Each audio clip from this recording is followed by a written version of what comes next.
Well, welcome. It's Ivan Slavich. I'm the Chief Executive Officer of Energy Action, and I'm joined today by Ed Hanna, who's the General Manager of the Embedded Network business and Microgrids. So welcome, Ed. Thank you very much, Ivan. Very nice to be here. How's it going for what day is it today? It's a cloudy, hot, humid, sweaty Tuesday in Sydney again, isn't it? Absolutely. Yeah. So there's an ongoing summer, and there's all this heat's really good for embedded networks, isn't it? Which is what we're talking about today, is embedded networks for fun and profit is the topic of conversation. So a lot of you out there would be property owners, property managers, or landlords. So what we're trying to do today with this webinar is really give you some assistance about your embedded network. We're just reminding all of us what an embedded network means. I'm sure many people on the webinar know, but some may not. So just defining that, and then really explaining how we can really help property managers, owners and fund managers, landlords in managing those networks. So at the end of it, we'll be running a straw poll, the webinar. So we'd be really interested in the feedback from those that are participating in the webinar. So starting off with embedded networks for fun and profit, really? Tell us how they, and more specifically, the embedded network manager rules can be fund and return profits, Ed. It can be a pretty dry topic, can't it, Ivan? I guess the key message I wanted to really get through to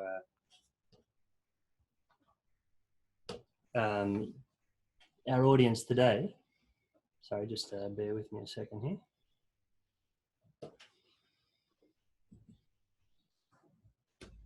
Thank you. All right, is that the embedded network manager rule change is a bit of a harbinger of things to come.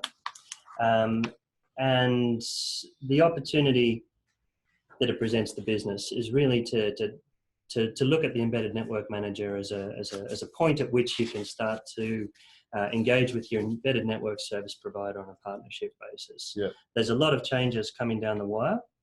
And if you're not prepared for these, then they are going to cause stress, and you're going to be caught in a position where you're choosing between bad alternatives. Yeah.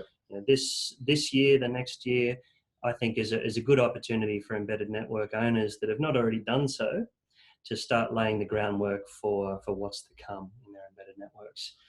So what are we covering in the agenda here? So we're embedded networks for fun and profit, what the regulator is trying to achieve. What if you do nothing? I mean, what happens if you pass the deadline and there is an obligation upon you and you don't do anything, and so on. So why don't we just move on to the next slide, which is Sure. What is an embedded network? Right. And perhaps for those viewing the webinar who perhaps don't know what that actually means, but just giving a definition of what an embedded network actually is. It's a good place to start, taking a bit of a step back and looking at this. I suspect that there's a lot of property owners and fund managers out there that still don't understand the significance of the on-sale of energy in their properties, and what the Australian energy regulator is thinking about those networks that are out there. So yeah, let's go back a step and start at the beginning. Okay. An embedded network is pretty tightly defined by the Australian Energy Market Operator. Definition's up on screen. It's a private electricity network within the distribution and transmission system that defines the national energy market. And that network serves multiple premises within a single land title. Okay, so common examples: shopping centres, commercial buildings, retirement villages. More and more commonly, residential towers are embedded networks.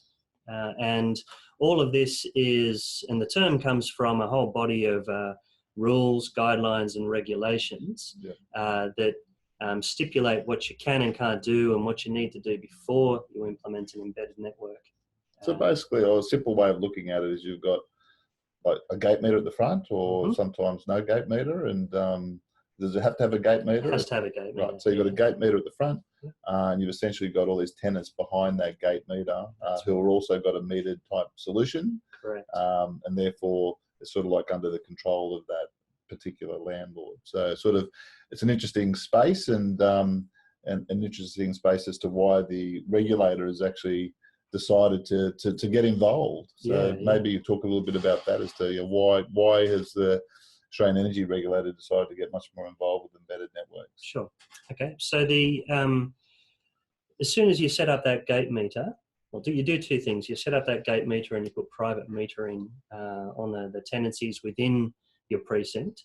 And at that point in time, you're taking title to the electricity, and then you have the opportunity as a landlord to sell that energy onto your tenants.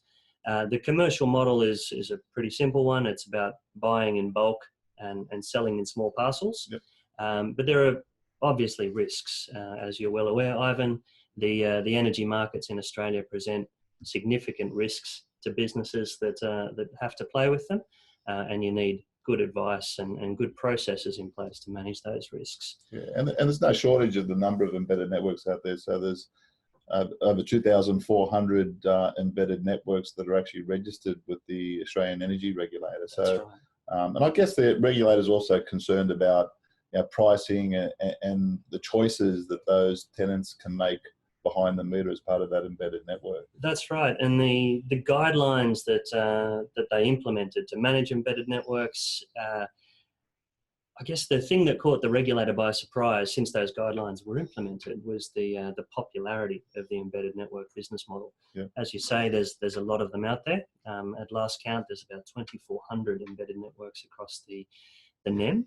And the guidelines, I think the regulator has come to the conclusion that the guidelines don't provide sufficient clarity to either landlords, energy market participants, or even tenants as to what can and can't happen with embedded networks. Yep. And if you consider that embedded networks, they exist for a number of different reasons. You can pretty safely state that embedded networks arose in response to a couple of failings or opportunities in the national energy market, and specifically as the licensed network businesses went looking more and more for contributions from developers for putting infrastructure into property developments. Yep. Property developers responded by saying, well, if I do this as a private metering installation, Yep. I'll save some capital. And look, there may even be some commercial opportunities down the track for me.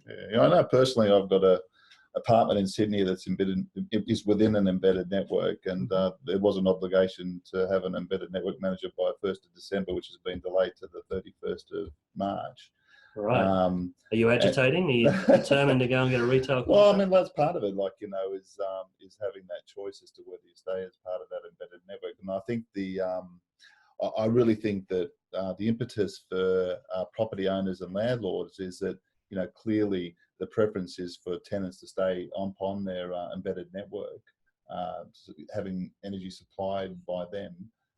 So it's, that's the challenge is to try to keep your tenants as part of the embedded network. That's right. And I don't think that we should be cynical about the business model. There's good reasons for you as a tenant electing to stay within your embedded network. Yep. And there's good reasons for your owner's corporation to continue to have one. Yep. First and foremost, you do get that concentration of energy in the premise, so you do get pricing opportunities that you wouldn't get as a small tenant. Yep. Or a small building that you can share with your tenants. And then this whole energy trilemma discussion has been going on and on. It has. Embedded networks are part of the solution to that. An embedded network fits very neatly into an on-site solar investment and into batteries, and gives you that chance to get efficiencies. Okay, we're conscious we've got 10 minutes to go before we hit the question time. So, do you need an energy embedded network manager? Okay, let's be specific about this. If you're in the national electricity market, so if you're in the states of New South Wales, Queensland, South Australia, the ACT, not Queensland and not Tasmania at the moment, then you need an embedded network. If you have New South Wales, Victoria, South Australia, that's correct. ACT. Yep. It's really clear that you need an embedded network manager. If you have an embedded network installed that is connected to more than 30 tenants. Okay. So you need one appointed before the 31st of March. Is That's essentially correct. There's a little cheat on the AER website. If you go there, they've got a little series of questions that will tell you very definitively if you do or don't. So what's the role of the embedded network manager? I know there's an embedded network manager and the embedded network operator. So what's the role of the manager? Okay, so the manager's role is first and foremost to be accredited by the energy market operator and be part of that whole market systems. So they handle the interface with the metering settlements system, MSATs, and the embedded network operator. Fundamentally, it's a pretty mechanical role. You assign NIMIs to child NIMIs. You act at the parent NIMI. And fundamentally, you become the local network service provider. NIMI, but for those of people that don't know what a NIMI is, what's a NIMI? Do you know what a NIMI is? It's the National Market Identifier. It's your 10-digit unique identifier for your connection point. Okay, and then you maintain and communicate the NIMI standing data. Other key point, and this I think is going to be increasingly important in the rules as we go forward, the embedded network manager becomes responsible for maintaining all of the wiring documentation for an embedded network. Okay. So it sounds all pretty mechanical and not a lot of fun. So where's the fun part of it and the profit part of it, Ed? That's a good question. The fun and profit in this role, I guess, is really taking that opportunity to get off on the right footing for your embedded network.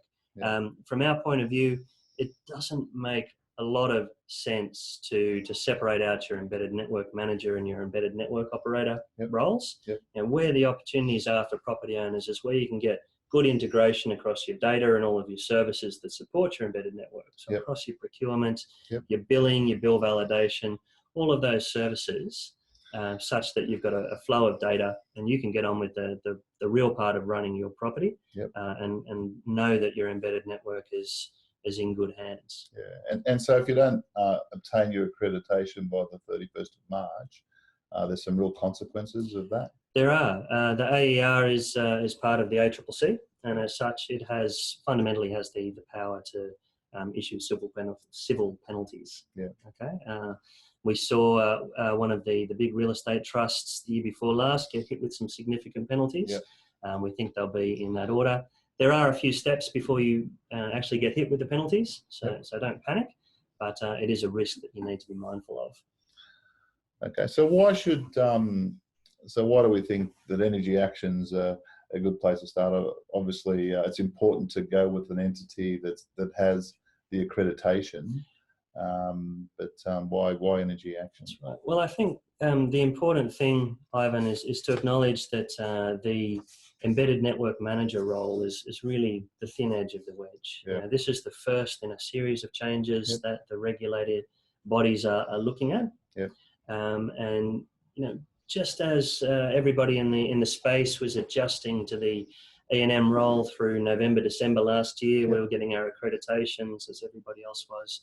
The Australian Energy Markets Commission was going through another review of embedded networks, and it has since formulated a couple of points that it wants to now see integrated into the embedded network rules and guidelines. And these are significant changes down the track. Fundamentally, what's going to happen for a new embedded network is that you're going to need an entity with a retailer authorization to support you to implement that embedded network. For existing embedded networks too, there's consequences. There's a grandfathering scheme within those rules proposed, but there is the implication in that review that at point of sale of your business that houses an embedded network, then your exemption would cease, and then you would need a retailer an entity with a retailer authorization to support you in your embedded network. If you're selling the property. If you're selling the property. I mean, the whole intention of the regulator was to promote choice and consumer protection. So you do really think that this is going to go beyond that objective from the regulator? I think they're the objectives, but they are taking this space pretty seriously. And the long and the short of it is that this is a big change for embedded network owners and for operators. I'm not sure that guys with just a meter reading and billing business and not much infrastructure behind them are going to be able to make the leap. So do you think it's a big change to reading meters and paper trails and the obligation upon the embedded network owner? I do. You know, and we're already seeing, so at the same time as the embedded network manager rule changes went through, there were new guidelines set around dispute resolution. Yep. You need a dispute resolution process which aligns with the Australian standard. You need to be able to, if you make a price offer to a tenant, you need to be able to put very clearly on that price offer the shadow network tariff that applies. Yep. And these are just the first in a series of changes. So if you're going into this space as a business operator, or perhaps more pertinently today, if you're an embedded network owner, a Yep. property owner looking to find the right partner for your business, Yep. then you need an entity that's got some critical mass, you know, that's got compliance management systems, Yep. knowledge management systems, information systems, understands near Yep. standing data, all of those things, Yep. so that you can trust that they're going to see you through the long haul and all of this Which stuff. is basically what we're doing, is we're helping people. I mean, it sounds pretty complex, so helping people understand it and taking control of all those mechanical processes and bringing the fun back into it. That's right. You know, an embedded network is a pretty complex beast. There's a whole lot of components that come into it. Yeah. There's obviously the regulatory and compliance piece, you know, which needs resources to support. There's the markets and pricing piece and the standing data. There's a whole data management and billing piece below that. And then, you know, let's look at running good projects and managing solar into that scheme and so forth. So look, clearly this is a numbers and systems game. Yep. So how does a property owner with a finite list of sites build scale and compete with the energy retailers? I think the key there again, Ivan, is around partnering with the right organisation. You know, you want the guidelines aren't written, and nobody's got all the answers yet. So you want an organisation that, as I say, has got the critical mass, but is also able to demonstrate to you a willingness to grow with you and grow into this embedded network space as you go. Yep. And again, it's not just around energy billing. That's not the be all and end of it all. Yep. It's having those knowledge resources to be able to provide advice and bring all of the stuff that you need to support an embedded network. Yeah, so I suppose we've got that diagram up there at the moment. So I mean, there's a big there's a lot of stuff that we do, and you know, from feasibility to coordinating the project, getting the right mix and managing the whole thing. Is there anything else you'd like to add to that whole management process that we assist embedded network owners with? Yeah, I guess the key message is that if you're a property owner looking at how you support your embedded network now, what I'm proposing today is probably going to look like more costs on your service provision. But the reality is, if you want to have a sustainable embedded network operating into the future, then you need to get ahead of the curve and start spending a bit of money to plan your embedded network operations out. Yeah, and I think overall, if you get this right, I mean, you probably reduce your costs by doing it correctly, don't you? I believe so. Yeah, we've seen evidence of that. We've scored some big wins for some of our property owner businesses just by straightening out their data and then getting them into a more managed process around procurement and solar to take some of the risks out. So any embedded network managers out there that haven't picked an embedded network manager, because the deadline's looming pretty fast. I mean, 31st of March. I mean, they did extend it from the 1st of December. Clearly, there was an insufficient readiness within the marketplace for 1st of December. Do you think they're going to delay it again beyond 31st of March, or is it really imperative for the embedded network owners to really choose an embedded network manager now before the 31st of the 3rd deadline? It's important now, perhaps more so because AEMO and the AER have given that extension on time. Yep. We expect that come 31st of March, they're not going to have a lot of tolerance for. I was getting to that. Yeah. I was planning it. I was thinking about it. They're going to want to see that you've engaged an embedded network manager, so that then they can put the hot oil on that embedded network manager and make sure they're performing their role. Okay, so look, I think I'm just conscious of time here, so how would you sort of wrap things up before Abby here has got some questions coming through? So please submit those questions so that we can answer them for you. But how would you wrap things up in, like in summary from what we sort of discussed from an embedded network management perspective? What are the key things that people need to look for? Okay, look, I think what you should be looking for in your embedded network manager is somebody that's willing to help you plan a little bit for what's coming and take control of your embedded networks. Yes. I don't think it's adequate to sit back and be passive about all of these changes. There's real consequences if you don't do it right. That's right. And it's got to really be managed correctly. I mean, that's the key, isn't it? That's right. And if you miss this opportunity to reset your relationship with your embedded network service provider, then I think you're setting yourself up for a few years of hassles and problems with your embedded network operations. Okay, we've had some questions come through, so I might ask you the first question, Ed. So the question from our audience out there is, so I'm a bit unsure about whether an embedded network manager is required in Queensland. I think you originally said it was, and then I've heard that at least one connection point within an embedded network has had a NIMI assigned. Is this the case? Look, there is a bit of confusion out there. The AEMO and the AER are both, I guess, in consensus at the moment in their messaging to the market that an embedded network manager is not required in Queensland until some law changes go through the Queensland Legislative Assembly. Right. Got held up by the election last year. It will be. And as you say, whoever's has come in, we've heard rumour too about at least one connection point within an embedded network being making its way into the market. So look, I think caution is probably the better part of valor here, and you should get yourself organised to have an embedded network manager appointed so that there's no come up in Queensland. In Queensland, if you don't. Okay. Okay, so we've got another question that's come through. So you mentioned that under the proposed rule changes that existing exemptions will not be transferred at sale of business. So what does that mean for property owners? So maybe a bit more of a explanation. Yeah, look, it's... Good one, thanks for that question.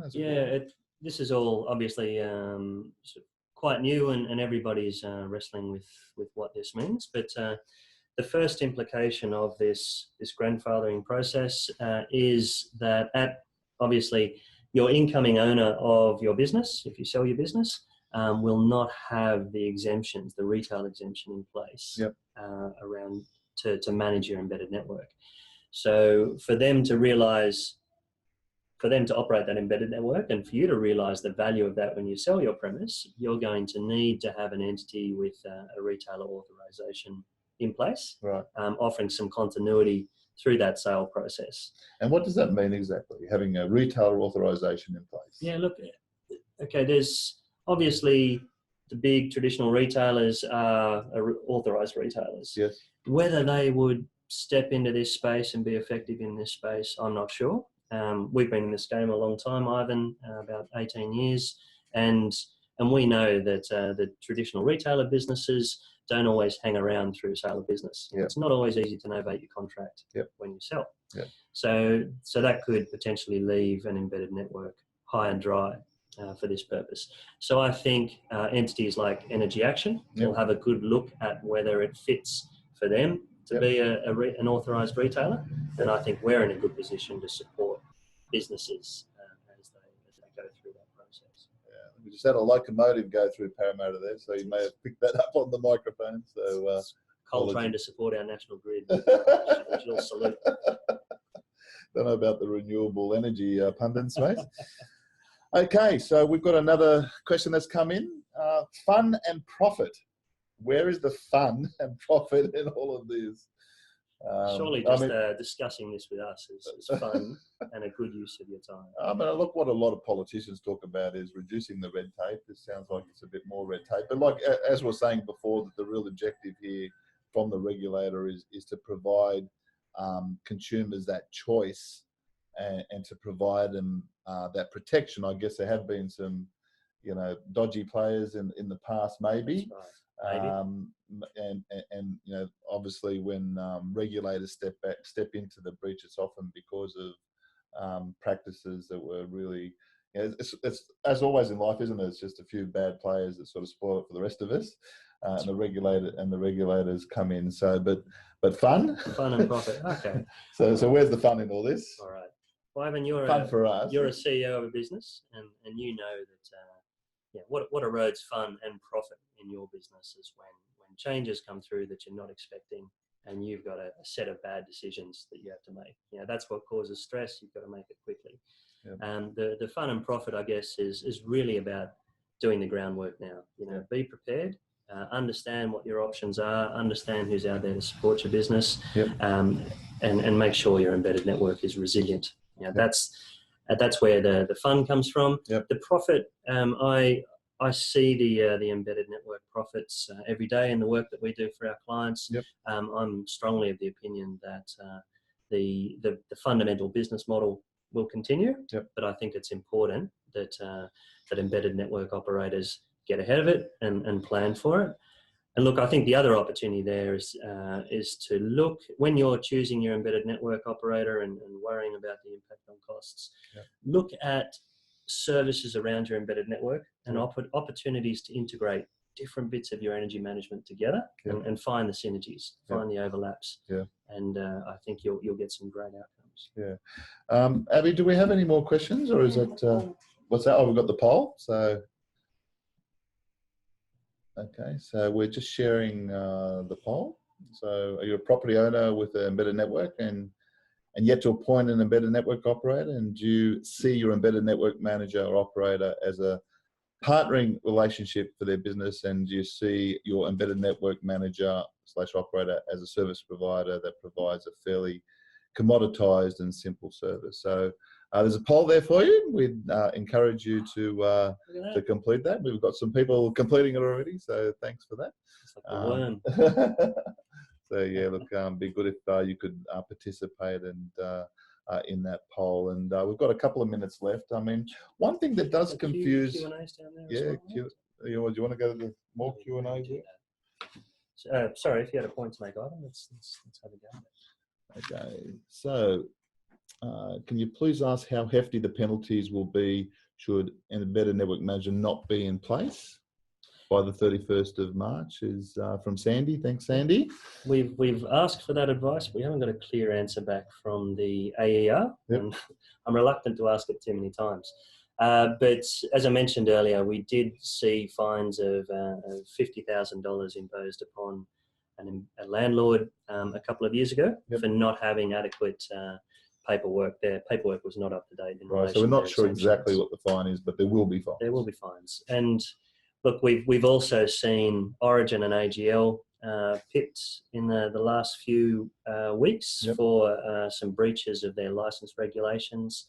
Origin copped, I think it was a $350,000 fine for not having their life support documentation up to speed. And AGL, which is an obligation of embedded network operators that manage residential embedded networks.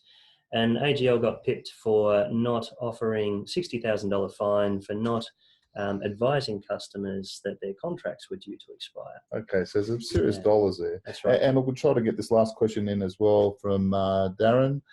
Can you explain how shadow pricing works if energy users wish to buy energy from a third-party retailer? Okay, thank you, Darren. The shadow pricing relates specifically to the underlying network tariff. Okay, so when your tenant elects to become a child NIMI, what has to happen is they're going to go to market and ask for an offer for energy supply and market costs and losses and all those sorts of things. And then they're going to continue to receive a bill from the embedded network owner or operator for use of network. Now, the shadow pricing refers to what that bill can be. So in summary, each of the network operators has different categories and segments for how they apply their network tariffs and default tariffs for those segments. And those default tariffs for those usage segments become the shadow prices. Fantastic. Okay, we're pretty much out of time now. It's amazing how quickly 30 minutes goes when you're having fun. I told you it'd be fun. It was. It's good. So yeah, look, look, thank you once again. It's Ivan Slavich, the Chief Executive Officer for Energy Action, and Ed Hanna, who's the General Manager of our Embedded Network and Microgrid business. So we'd love to hear from you if there's anything we can do to assist your business. We hope that this webinar has assisted you in becoming a little bit more informed about embedded networks. Any final words there from you, Mr. Hanna? No, other than thank you very much, Ivan, and thank you to our audience for listening and participating in this event today. Yeah. Hopefully we can bring you a few more. Yeah, I mean, there's a lot. I mean, 2,400 embedded networks out there. So, you know, this is a pretty significant regulatory burden and some significant changes that are taking place, and it won't be easy. And we're here to help you make it a lot easier for your business. That's right. Thank you very much.